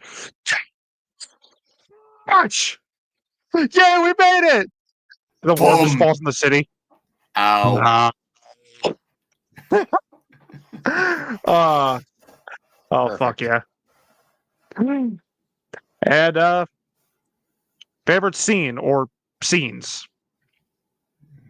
I would say for me, my favorite scene in the movie was Franklin's birth. They tried to negotiate with Galactus, and of course, that had to be the time where Sue had to go into labor. So they're trying to escape the Silver Surfer. All this shit is going on. It's a fucking chaotic scene. All the while Sue's trying to give birth through all of this chaos. And the action scene, it was intense. It was a lot of fun. And again, I liked Reed's characterization in this movie, and I thought his scenes with Sue were very sweet, and they felt like husband and wife. And the whole time, he's like coaching her like through it. He's like, "Hey, you're doing okay. You're doing fine. Come on."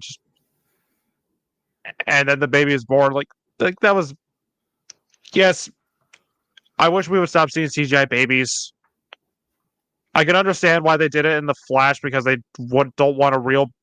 Because if there was a real baby in front of Ezra Miller, he would probably try to eat it. But Ezra Miller, come on. I want to put cannibalism past him. No, you're thinking of Army Hammer.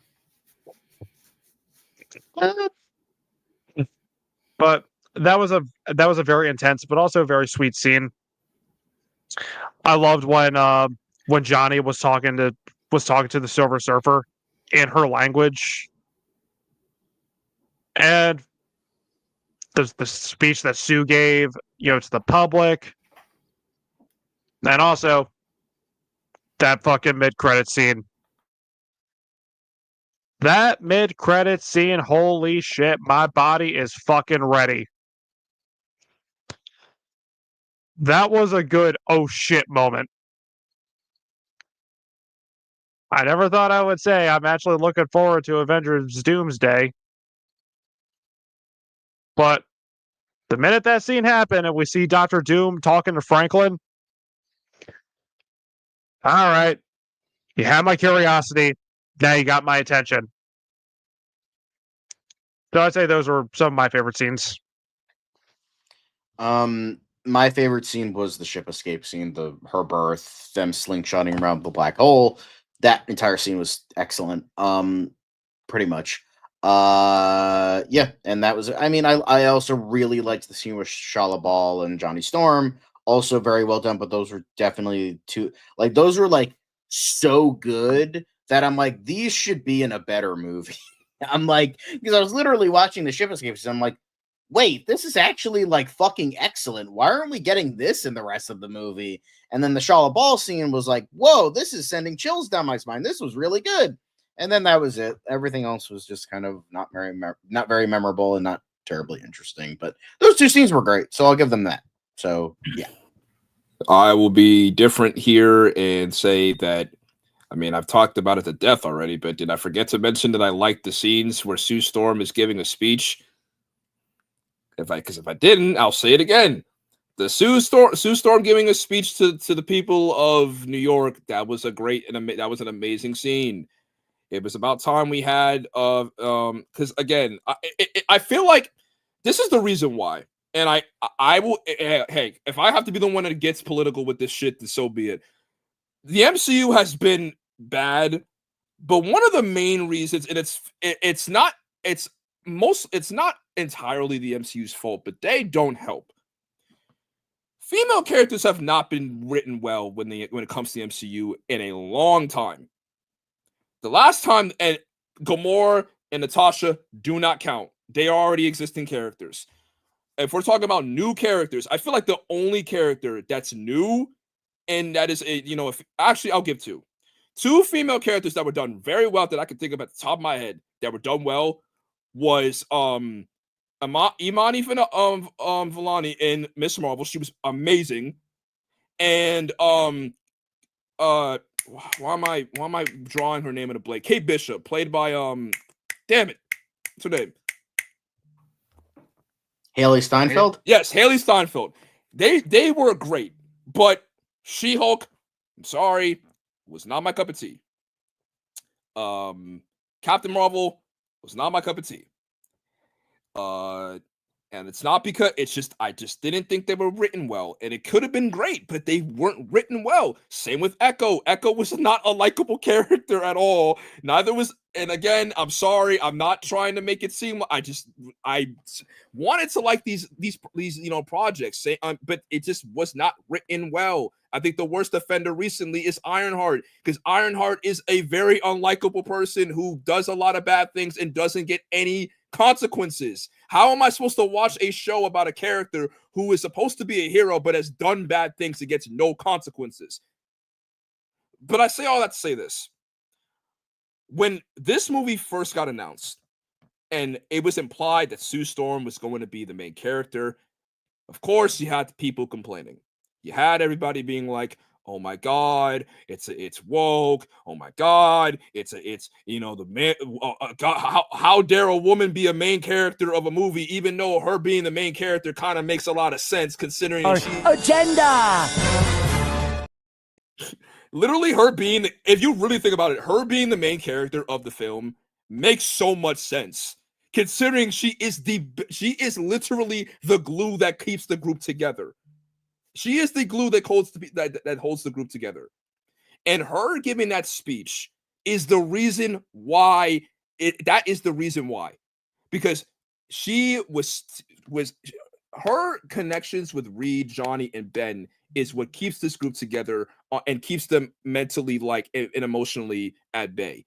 Her trying to have a connection with every single member, even with the people in New York, her telling them, listen, I'm sorry. I could never sacrifice my child for this world, but I am not going to sacrifice this world for my child.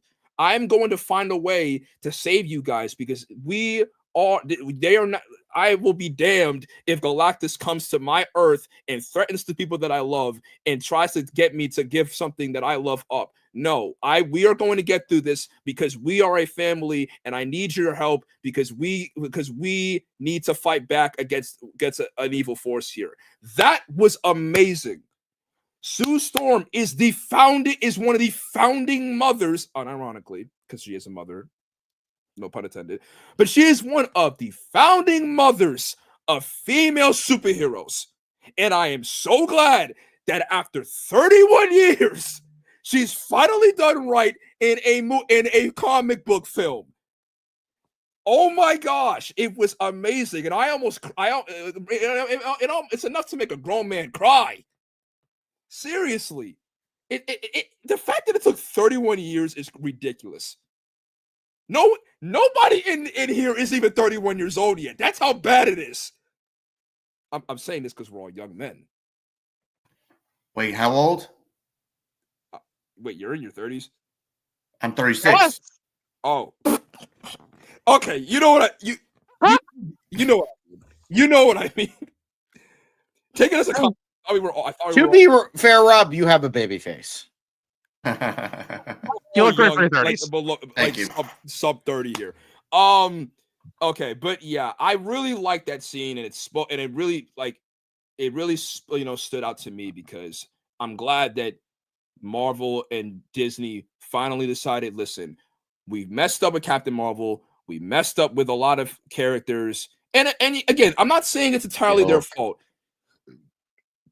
I'm not saying it's entirely their fault. Unfortunately, you're gonna have the people who complain simply because there is a woman as the main lead or a woman in the film. And again, if you are one of those people, please shut the fuck up. Shut the fuck up. Fuck you, and stop complaining. Just stop complaining. If you don't want to watch something that doesn't have someone that looks like you, then just don't watch it. It's 2025. Stop complaining just because it has something that isn't what you used to watch when you were younger. It's ridiculous. It is ridiculous. I'm not saying that they don't go overboard at times, but when it's done necessarily well, stop complaining. That's all we want from you. Stop complaining. So yes, that's if you don't want to watch something with women in it, watch gay porn. Oh my god. Yeah, like seriously, I really wanted to talk about this, talk about that scene fully, because that was one of the best scenes, not only in a comic book movie, but just in any not in that film, but just in any comic book movie in general, because I'm finally glad that Sue Storm is really getting love and done right. Because with Jessica Alba, I'm sorry, but she was just relegated to eye candy. With Kate Mara, I know John hasn't seen Fan Four Stick, but she wasn't done right in that movie either. She doesn't even have a character in the film. She's just there because she's there, and because it's the Fantastic Four film. So I'm glad that Vanessa Kirby finally was written well, and she had a character in this film. It honestly made me wish she was the main character of the movie, because she was pretty much the one that had the best scenes to me when it comes to the emotional scenes and the scenes that really that slow down. She had the best moments in the film. But I said all that. Now my rant is over. I'm gonna let Rob. I'm gonna calm down. I'm gonna let Rob, say what he needs to say, because I just needed to talk about that. But yeah. Well, I mean, I kind of spoiled on what my favorite scene was. I didn't even realize we were doing a favorite scene topic. So, but I mentioned the scene between Johnny Storm and Silver Surfer. Okay. Anyway, I like that. I already mentioned that scene. Jay's already mentioned the Sue Storm speech, and of course the mid credit scene. Oh, I mean, holy shit! I actually saw this movie twice in theaters. I saw it Friday with I saw it earlier today with my brothers, but I also saw it before that. I saw it with my stepson on Friday, and I remember just seeing his jaw drop the moment he saw that iconic Doctor Doom cape and the Iron Mask. Even though we don't see Robert Downey Jr.'s face, you could tell who it was. Those were some of my favorite scenes. Of course the birthing scene was pretty cool. The fight at the wormhole, that was awesome. And the what at the very end with Galactus just stomping around the city, that was awesome. So there you go.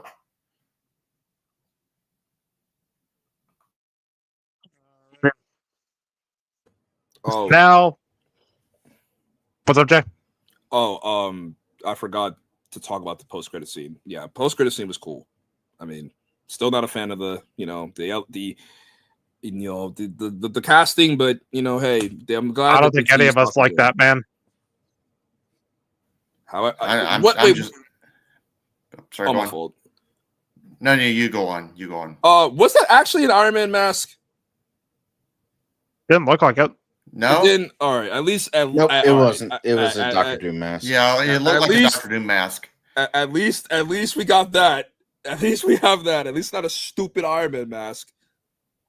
Although I will say I like the scene earlier on in the movie where they have Latveria and the person doesn't show up. It's like It was awesome. I see what you did there. Yeah. Too bad, we don't have we're not going to get any bit of a rivalry between, Doom and Reed. But, hey, beggars can't be choosers. Am I right, people? Well, I mean, we've already seen the rivalry done multiple times, But not done right, though. but not done right. Okay, multiple times. Fan Force League didn't even have a rivalry. And if they did, it was terribly done. I remember very little from that movie, man. Like, I think the most they ever did with like tension between Reed and Victor was in one scene where Vic is looking out of the window and he's seeing that, oh my god, Sue is laughing at Reed. How dare he? That's my woman. There is That's no it. Victor. There's only Doom. Get it? Because his last name is Victor Von Doom, or when Zoo is like Dr. Doom over here, like, oh, I get it, because his name is Dr. Doom. Oh my All god. right. And now, at the home stretch, final verdict and rating. Overall, even though it took a long fucking time, I'm happy to say that the Fantastic Four was finally done right. I thought this was a genuinely great movie. I forgot to bring it up, but I loved the retro 60s setting. I love that style so much. I loved the characters. I thought the action was a lot of fun. Sure, the CGI was still wonky and the pacing could have been a little bit better, but action was fun. I really liked the story. This was true. This was clearly made by people who cared. This wasn't just another cash grab just to try and hold on to the rights like the other Fantastic Four movies were. I'm happy to say that Marvel's First Family was done justice, and I cannot wait to see these characters again. I'm ready for that. And that's why I am giving Fantastic Four First Steps, or as Rob and I called it for a long time, Fantastic Four Babies, a 9 out of 10. So I am the outlier here. So overall, while I was charmed by it during its running time, I am also having a bit of a struggle to really remember it. The characters felt empty, the story was non-existent, the pacing was lacking, and the editing / structure was atrociously bad.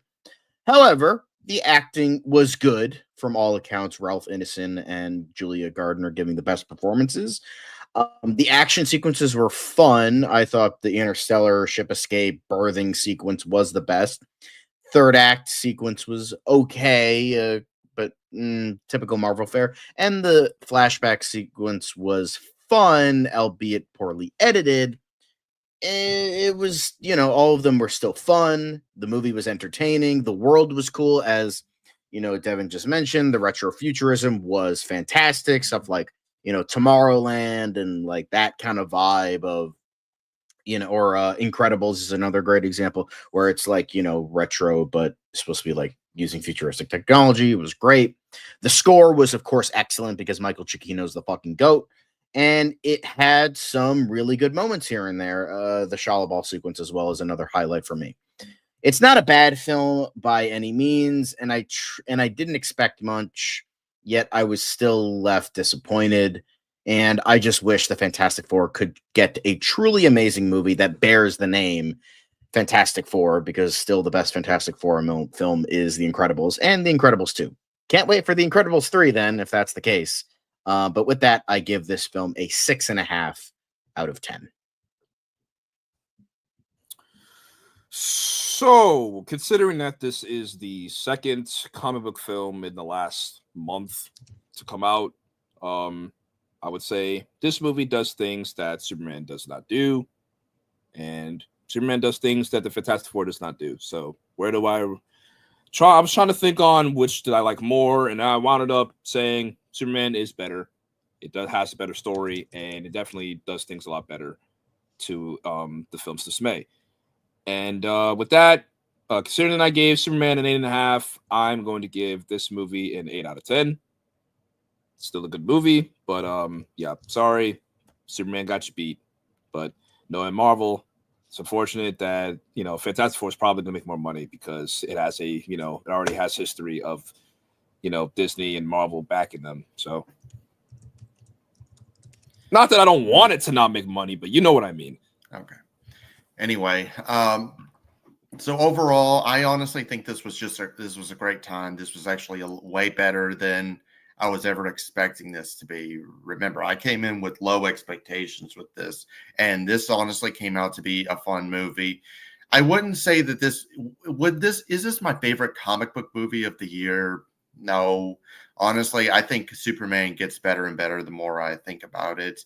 And but that doesn't necessarily mean this is still a great movie on its own. And keep in mind, for an MCU movie, that's saying a hell of a lot, So with the same company that gave us Shit and Blunder and Quantumania, this was honestly this was a really great time. I have not had this much fun.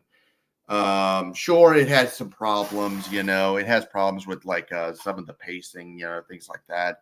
But I mean, overall, this was just a very great movie. I'm glad that we finally got our Marvel's first family that actually feels like a family. I'm glad that I'm glad this is a great step in the right direction. So, I'm honestly kind of curious what the Marvel's first family has next in store, but we'll see. And I'm probably going to be the most generous out of all four of us. I'm going to go 9.5 out of 10. All right. And Mark left probably some technical difficulties, but he gave it a 10 out of 10. And yes, I would agree. Between the two, Superman is the superior movie because I've seen Superman 3 times, and that's a movie where like the more I think about it, the more I love it, and it gave me hope, which is something I've felt a long time, like I said last time. But this, I've already seen this twice, and I still think it's a great time. Funny story is like, so I went with my family, and I asked my dad which he liked more, this movie or Superman. He said Fantastic Four, and then I asked my little sister, what do you like more? And she said she liked Superman more. And I was worried she was going to be scared of Galactus. Nah, she was scared of the Silver Surfer. Nice. So, Honestly, I asked Kane the same thing because I took a Kane to see both Superman and Fantastic Four, and I said, which one does he like better? I think he likes them both equally. I think it's hard for him to choose which one, But I mean, I'm guessing if I was honestly expecting him to say he liked Fantastic Four more because he's more of a Marvel kid than a DC kid. I would say the reason why I like Superman more simply because it's just, I'm going to be honest, I just had higher expectations and I was more excited for Superman than I was for Fantastic Four. It's not like I was thinking Fantastic Four was going to be a bad movie, but considering Marvel and their track record, it's just, it's now, you can't rely on Marvel to give you a banger. It's usually it's a gamble now. I mean, yeah, the Thunderbolts was good, but people still didn't like it, and it didn't do well financially. So you never know with Marvel anymore. But with Superman, I mean, yes, Superman has I wouldn't even say it has issues. It has certain things that definitely hold the movie back from being a perfect movie, in my opinion. But it's still an amazing movie that I really, really liked. So, how much did this make? So far, domestically, it made 118 million. I don't know what it made worldwide. I think like in the 200s or something. It's I'm looking at Box Office Mojo. Is this 218 million? It did better than what Fantastic did, so that's basically good. Yeah, it did, and it's now comes the part where we throw our heads back and laugh. Ready? Ready!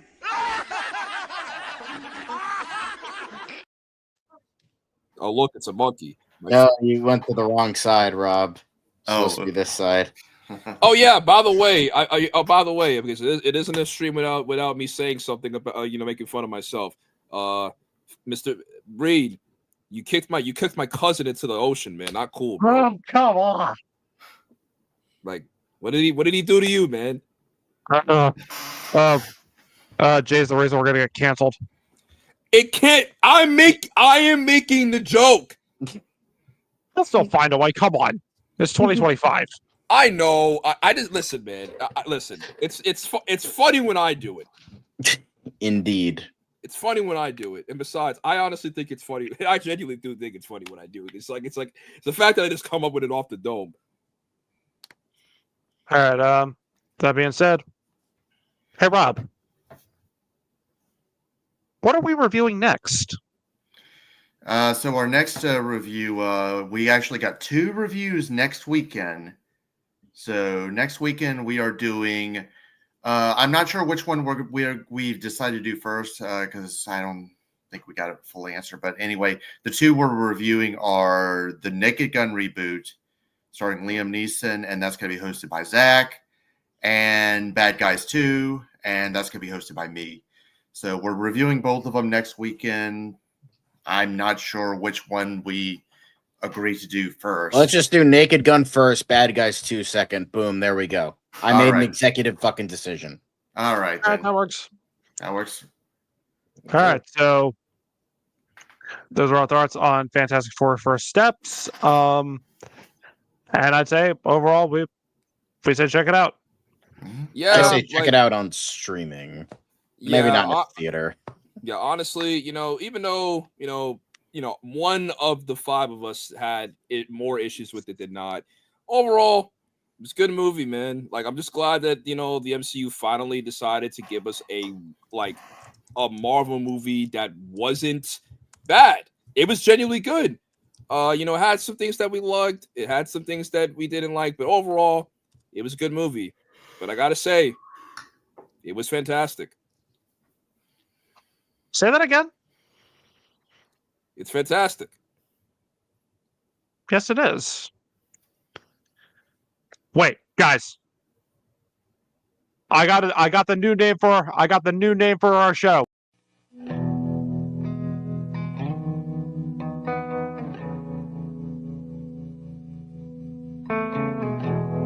Once again, we have brought light into the world. You're welcome, America.